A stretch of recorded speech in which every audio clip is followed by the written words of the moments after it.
You're listening to Let's Get Surety. Let me hear your bonding talk with Kat Shamapande. Hey everyone, it's Kat Shamapande. Thanks so much for joining us for this episode of Let's Get Surety. I have with me today my co-host, Mark McCallum, CEO of NASBP. Hey, Mark. Hi, Kat. I'm glad to be back for another interesting, timely topic. It's always great to have you on with me. And I'm excited about our topic today. We're going to be talking about ConsensusDocs. And who better to have with us to do that than Brian Perlberg, the Executive Director and Senior Counsel at ConsensusDocs. Hey, Brian, thanks for being on. Thanks for having me. Pleasure to be here. So, Brian, before we dive into talking about ConsensusDocs, can you just tell us a little bit about yourself and your background? Sure. So I am a proud father of an 11-year-old daughter. I live in the Washington, D.C. area. I have been in this job ConsensusDocs has been around for 15 years. And 2 years before that, I started at the Associated General Contractors of America. And I have 2 business cards, and it's a pleasure. Most of my time is spent doing ConsensusDocs and being an ambassador or making sure that everyone is equal within that coalition. And then I also have an in-house counsel role with things at AGC concerning construction law and risk management. So, I like to stay active. My daughter keeps me on my toes. I used to coach for soccer, and, I just love what I do at work, and I love what I do in personal life. I try to, I think I put in my LinkedIn profile something like I try to use my whole head and heart in what I do. Oh, that's terrific. To kick us off talking about ConsensusDocs, you'd mentioned when you were doing your introduction there that it's been around for 15 years. Can you give us a little background on how ConsensusDocs started? Sure. And that's actually one of my proudest accomplishments, that it exists, because it's never been done before. And Mark can speak to this too. It almost didn't happen. I actually started looking at ConsensusDocs when I was the general counsel at Design Build Institute of America. And our co-host here, Mark, was actually in my position. And it was, how do we have an open invitation to not have something that benefits a segment of the industry, one particular perspective? And it seems like a simple concept, and other countries had done it, but that had never really done in the United States. And the idea was so exciting that I actually took a job to help bring that to fruition.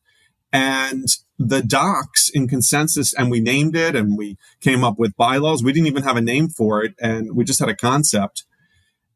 And it took a while. It took 3 years to actually write the contracts and get loose business structure to do it.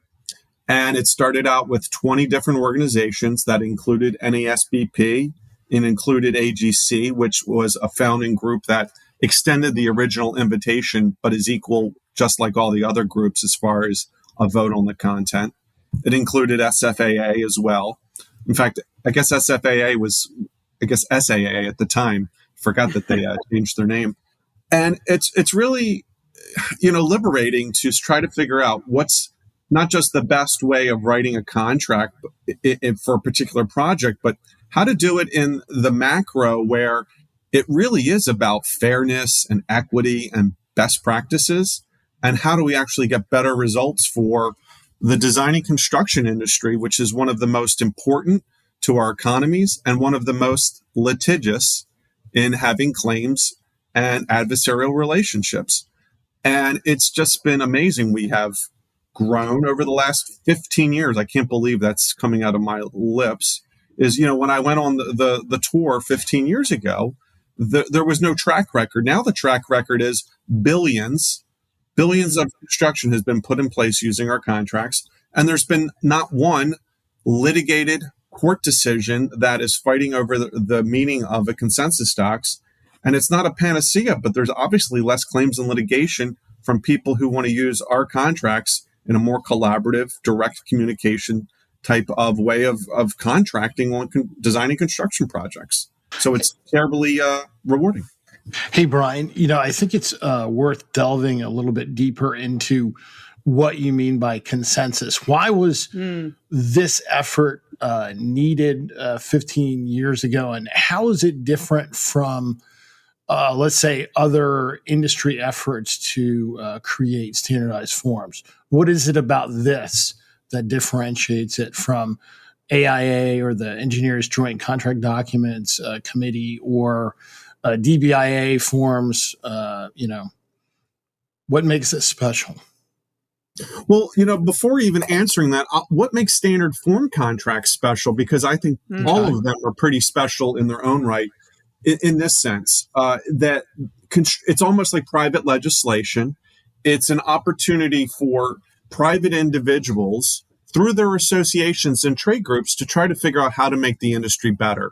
And what are the normative behaviors? What's the foundation? I mean, I always say this: you can't say the word general contract without saying the word contract. You can't say the word subcontractor without saying the word contract. It must be kind of important to their business, to what they do, if it's in their name. I actually don't think that's the best name for our industry anymore, because anybody can contract. I think you want to be someone who adds value and is a professional. But so standard contracts provide a baseline that, rather than start from scratch, like we do every time for designing construction project, right? It's not manufacturing. It's a new site every time. It's a new design every time for that site, slightly new purposes. And a construction project provides some certainty. It provides what is a best practice. What can we get out of our own self-individual perspective and try to start with something that is a foundation that's done at the national level with amazing volunteers who give forth their expertise, their experience, not in the context of protecting one individual client, but how to do it better. So there's a tremendous value of standard contract documents. And Mark, you mentioned the AIA. They're the 900-pound gorilla. That is the American Institute of Architects. Mm-hmm. So here's the thing. When you write a contract, when you're paid and the perspective of your mission is to further that industry, who do you think that contract is going to be perceived to favor? And who do you think that there might be a bias to in writing that contract, right? If you work for the AIA and your mission is to further the interest of the design architects, actually, specifically, who do you think people are going to perceive it to be favoring? And then what happens, right? The owners who are the top of the chain of the contract say, well, okay, here's the standard. I know what's in this contract. I know what's in section 2.3. And here's how I'm going to change it, because I actually dislike this and I want to go the opposite direction, and I want this to favor my perspective. I don't want to have a fair contract. I want to protect my interests. So now we already went from having a balanced contract perception to a biased standard that is then modified to death, where it's not even a standard contract anymore. And, and then I would say that the role of the profession with different project delivery methods necessitated the need to have something fairer. And then the idea of that the architect is the protector of the project rather than someone who has a particular interest. I think that concept, as the industry has matured and other professions who are stakeholders, I think we all decided that, hey, no, we want something that's a better foundation. If you think about it, architects are designers. And if we're going to design a system, having one entity be the decider is not really a great design. So that's the reason. And then what happened with that is there's lots of claims and litigation. And so that's why there was such a desperate need for consensus docs. That's why it was on the cover of Engineering News Record when it came out. And the editorial highlighted that there's such a need to get rid of the mountains of paper in negotiating contracts, in litigating projects, and that this was seen as a better way forward. And it has been. I tend to think, I'm not sure I'd always use the word bias. I tend to think of it from the standpoint of perspective, and that each group brings a certain perspective. And then their philosophy represents that perspective. I'm a big believer in standardized form documents as you said, expediting and facilitating transactions for the benefit of the construction and design industries. But I think it's important for people to know that, like anything else, you have to understand the perspective that goes into that document and whether or not that is the right perspective for any given situation. So, as you were saying, the AIA forms typically include a more active engagement by the architect, for example.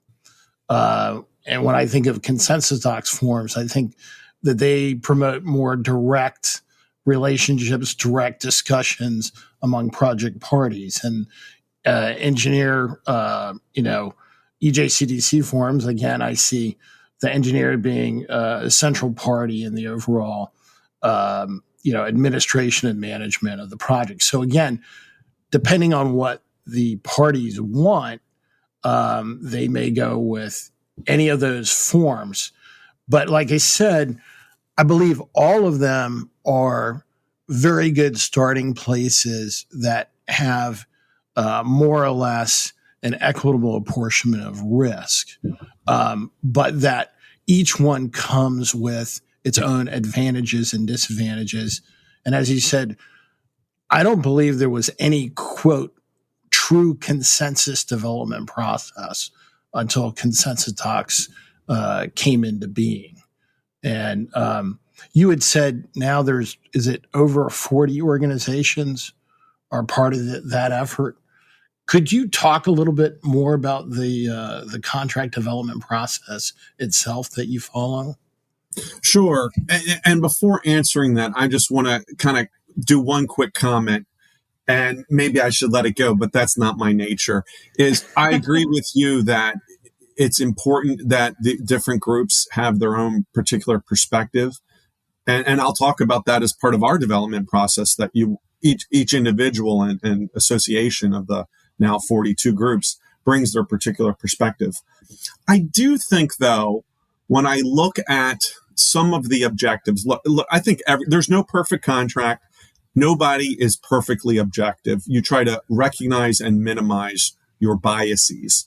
And when I look at some of the standard contracts, and in particular, I would say AIA, there's a few things within their family of contracts that are just inconsistent. Like that in their design build contracts, there's explicitly a fiduciary duty of the design builder that doesn't flow to the architect. It's things like that I say to myself that there is a bias there, that generally it's a so much better of a playing field than what you see in the bespoke and manuscript documents that are, I call Frankenstein documents. They're sewn together with the dead body parts of every failed project. But there are times, and look, I'm sure that someone could pick out something in our contracts that they could make an argument shows some bias. Now, well, I think that's important, though. I mean, what you're also addressing is that, everybody needs to understand the documents. They need to read them, and then they need to understand them in the context of the project that they're seeking to undertake. And if they don't do that, they're doing a disservice to themselves, and so it's very important, as you said, whether you call it bias or perspective, to understand the relative apportionment of rights and responsibilities, because they are going to be different depending on which group of documents you select. Indeed.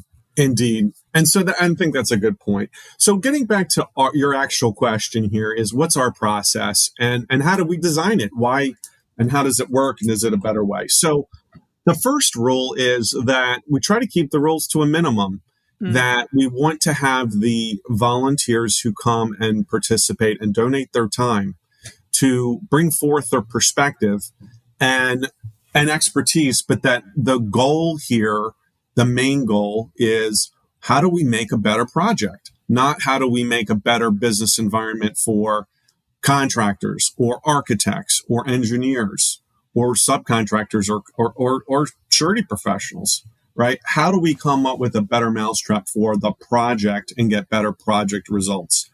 So when we're talking about provisions, people start saying, well, I think this, but this is why it's a better outcome for the project. So we have representatives from all the 42 groups have the ability to put forth 2 volunteers on a ConsensusDocs drafting council. And that drafting council is responsible for our main agreements, the equivalent of the AIA 201. We have the ConsensusDocs 200. We also have our design professional agreement, which would be the 240, which is the equivalent of, say, an AIA B101. But then we have our other working groups for, hey, we come up with something special that requires particular expertise, like performance and payment bonds. Then we create working groups. Those working groups are a little bit less formal than the comprehensive revision process.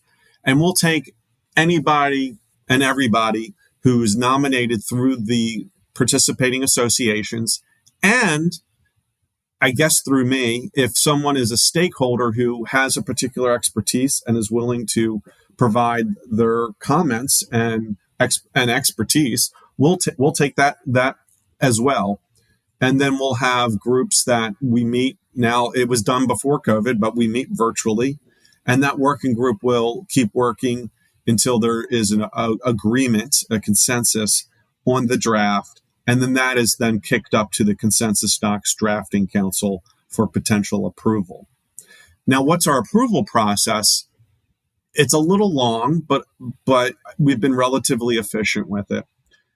What it requires is that there is a 2-week cooling off period after a document is approved to make sure that everybody saw the final draft, has a chance to chime in one last time. And then after that 2-week period, it goes out for official balloting as a document that's ready for publication. And then each organization has to sign off through a ballot.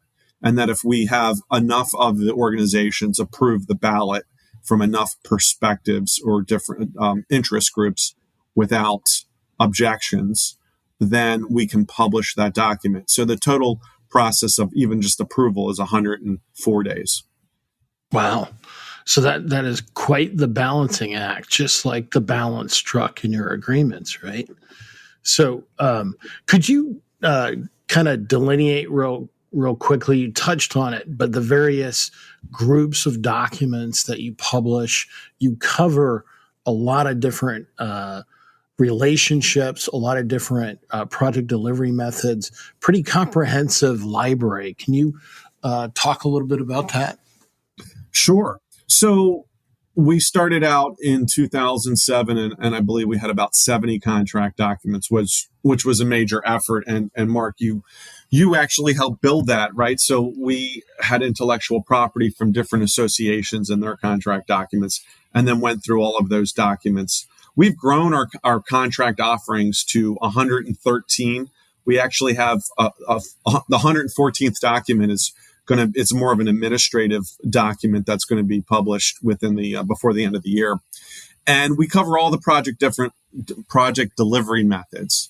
That means we have our 200 series, which is for design, bid, build, which is still the most used project delivery method. And project delivery methods, I should pause here, in my mind, are ultimately determined by your contract.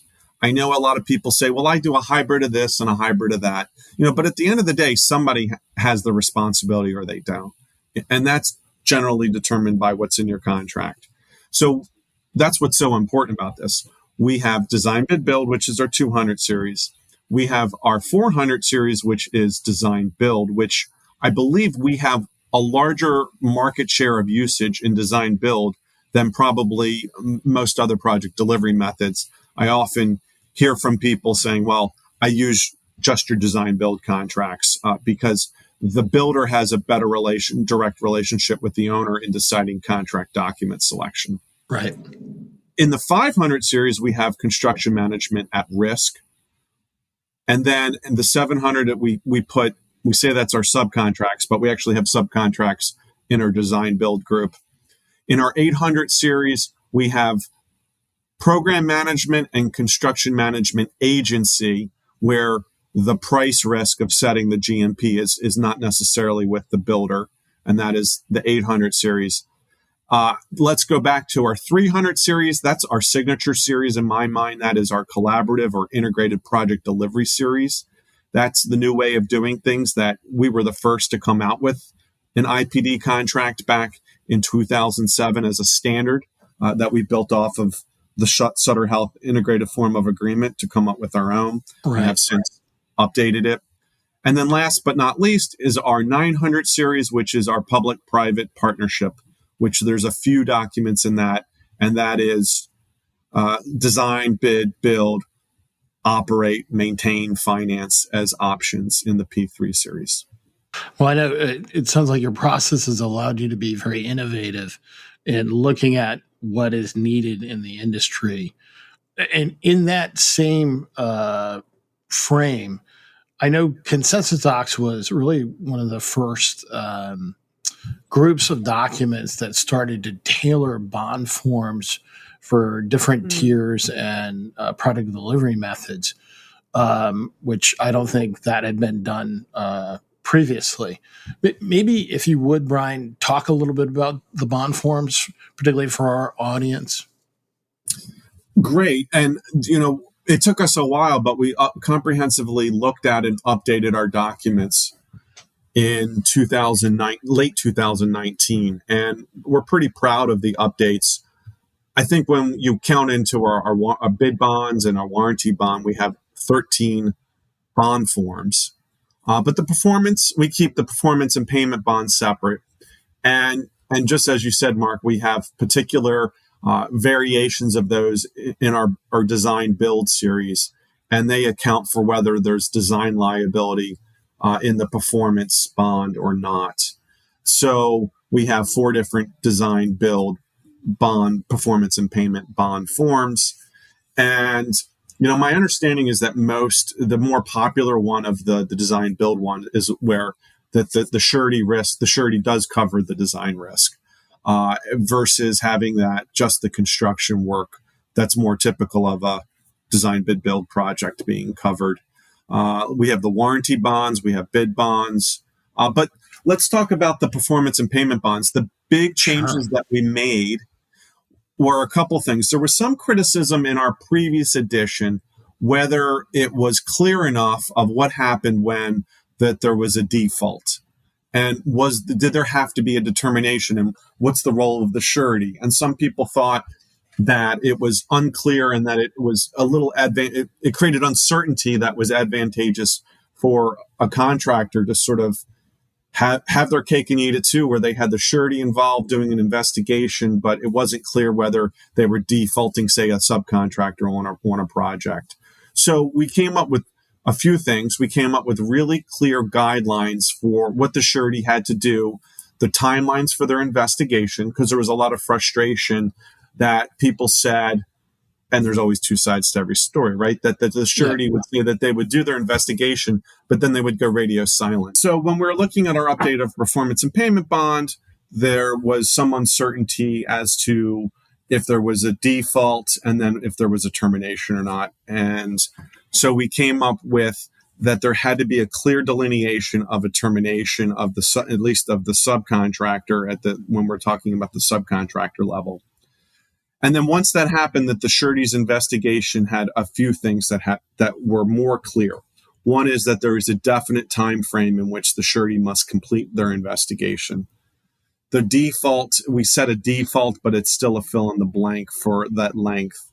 And then it was after that investigation period, the surety had to take definitive action. And there are certain set things that have to happen. The surety can't just continue to go radio silent. And there is some frustration here as to what's the length of the investigation and the communications involved. So we made all of those milestones very clear. Are they going to take over? Are they going to supplement? Are they going to pay the penal sum? Right. And then on our subcontracts, probably the most exciting revision that we did made that is in just our subcontract performance bond is that there is a right to self-help for the general contractor, and that self-help provision is while the investigation is ongoing, that there are things that the builder, the general contractor, can do to minimize and start remedying the damages and have a strict accounting of those, what the spend is in diminishing the potential harm as the or investing while there's a problem obviously going on to minimize that impact.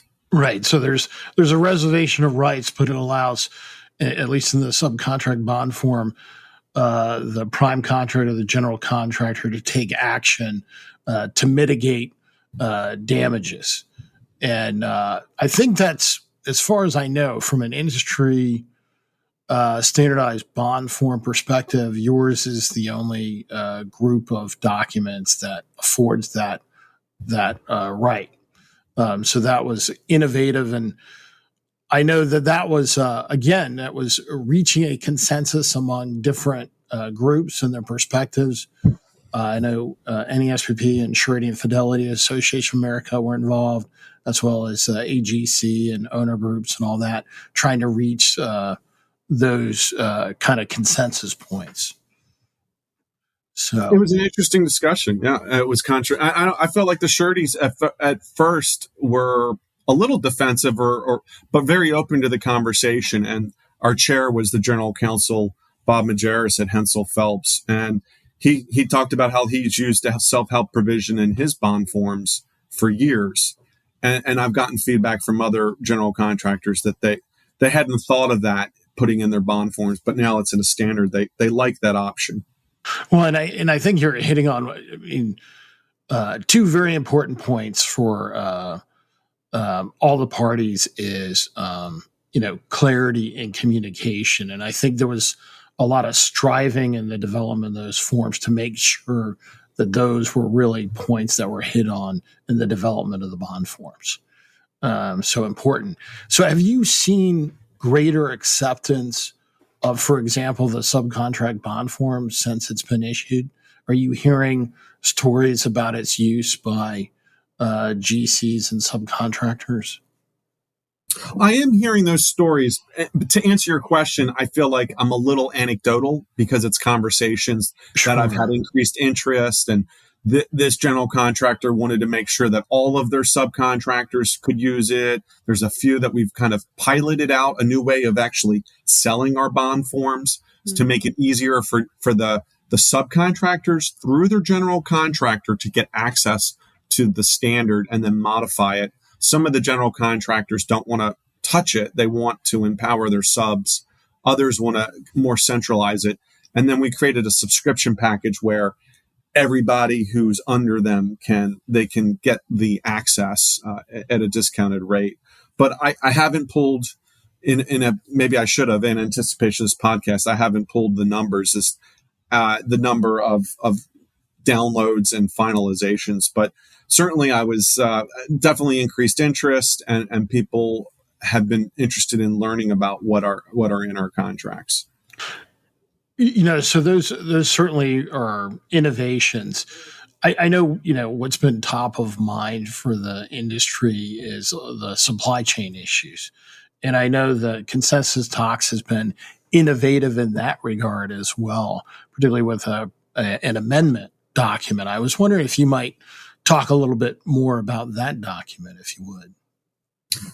That is become one of our most downloaded documents, at least as a sample, and that is the 200.1 materials price escalation. It's really I just call it the price escalations clause, and it's. I should give credit where credit's due, Mark. I mean, you actually were the staff with AGC contract documents form that had done that decades ago, but in 2007, it became such a big issue with the spikes in oil. Yep. And then, boy, I tell you, in 2021, in April of 21, more people downloaded that contract document as a sample than they had the previous year combined. Oh, wow. And it just continues to be one of the things that's most visited on our website. We came up with a price escalation resource center. But let's talk a little bit about that. What is it? Sure. Why is it? We're the only ones to have a standard document that addresses price escalation. That's a big deal because what do you do, right? And what I love about the document is it's a fair document. It's really good for owners, because why pay a premium for the unknown price fluctuations and the contingencies that people have to put into account for unknowns? So it does a couple things. It asks you to identify which materials can go up and down. I'm personally a believer of a general index, which you could put.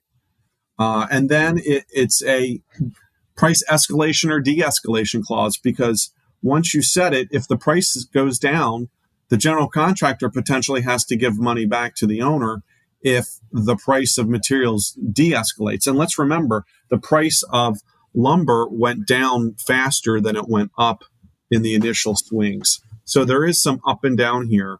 And so again, why overpay or pay a premium for the unknown? This document allows you to de-risk some of it. There's some other things I've done. We have this Price Escalation Resource Center. I've done a whole webinar with Adrian Bastianelli, who's a godfather of the construction law bar. And we delved into some other things that you might want to consider. Do you want to have the prices go up on day one? Do you want to have a period where you wait? Do you want to share some of those risks of the increased price? We don't create a ceiling on the amount of, we don't create a floor. Some people want to do that. But sometimes there could be a ceiling as to if it goes up so much, then the owner might say, okay, after that amount of risk, I'm not going to take it anymore. I don't like the floors. What I've seen some owners adopt the documents, and they put a pretty high floor before it takes effect. And I think that sort of takes some of the de-risking out by doing it that way. Right. So those are great points. So, Brian, if somebody wants to go to that resource center or hear the podcast, where do they go? So if you go to ConsensusDocs.org, you can find / to be honest with you, the easiest way is to just Google price escalation, and we're the number one, and then contracts or construction, because we're the number one hit when using that. But if you go to Consensus Doc, there's a button for Price Escalation Resource Center, and then there's a Learn More button. That's terrific. And I can include a link directly to that in the description for this episode, so that if anyone wants to check that out, they can. And I should mention that if you want to copy, so in the Price Escalation Resource Center, there is a link to how to get samples and articles and actually examples of objective indices that could be considered, because that's actually the hardest part of negotiating these contracts. Right. But if you ever want a sample of our contracts, like the 200.1, if you register or send us an email, we can give you a free sample that you can preview. That's great. I have a feeling that subject's going to be on the minds of lots of people for at least the foreseeable future. So excellent information. Definitely. So Brian, where do you see Consensus Docs going in the future? What do you think?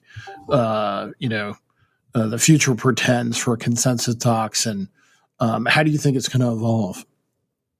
Well, I think the future is now, and there's two things that I see definitely happening. One is that the construction industry has become more professionalized and more embracing of technology, and that's starting to increase in the contract documents area. Right now, our documents are what our users want. They're compatible basically with Microsoft Word, and they're kind of a static Word document, right? There's blanks. You can make changes. You cannot make changes. You can track those in Redline. You can print those out. But there's a lot of extra functionality in a technology perspective that isn't our forte. How does this work with accounting and back-end change management? How do you have a life cycle management of your different contracts and signatures, and even electronic signatures? Electronic signatures is the low-hanging fruit, but integrating things like digital signatures, where it is in your approval process, integrating this with accounting, figuring out change order management. You and I have talked a little bit about pre-qualifications, and is there some ways of using technology and how that all integrates in pre-qualifying folks on your construction projects and things of that nature. All of that is rapidly moving to be using artificial intelligence. What's marketplace in your contracts, and creating a library of every contract that you've ever written and every provision that you've ever used, and what's market. These are technologies that are coming online. They're getting better. And how that integrates with your standard contract documents is going to be a part of that, rather than having 10 different systems to one contract, one for your ConsensusDocs and one for your accounting, change order management. Well, that's great. I mean, we certainly, from our perspective, would encourage all that exploration. And it sounds like you're already doing that for the surety industry. We're certainly moving towards digital signatures. We're exploring the blockchain as a technology for use in digital bonds. There's a lot of work to be done in that regard, but I think it's important to note that we're not lagging behind as an industry. We're looking at that. We're also encouraging. So I'll put my little pitch in to you, Brian. So we work with XBRL, and that's a financial data standard. And so to the extent that there are areas of financial data in the forms, we'd love for different groups to be using XBRL taxonomy. And that's used by, there's a group called XBRL US, and they're the nonprofit that is furthering that effort, and we support them. The SEC uses it in financial reporting, and so it's an effort to make sure that disparate systems can identify the same financial data, so that's readily transferable. So if that's something you're not looking at, I would encourage you to take a look at it. But I'm very encouraged by what you were saying, that you're looking into making sure that technology has a role to play in ConsensusDocs' future. So that's great. Yeah, I just want to thank you, Brian, for being on with us today and just talking about ConsensusDocs and some of the background history behind it and where you're going in the future. Hopefully we'll be able to have you on for another episode, but it was great chatting with you today. You've been listening to Let's Get Surety, brought to you by the National Association of Surety Bond Producers. For more information about the NASBP and its members, visit nasbp.org.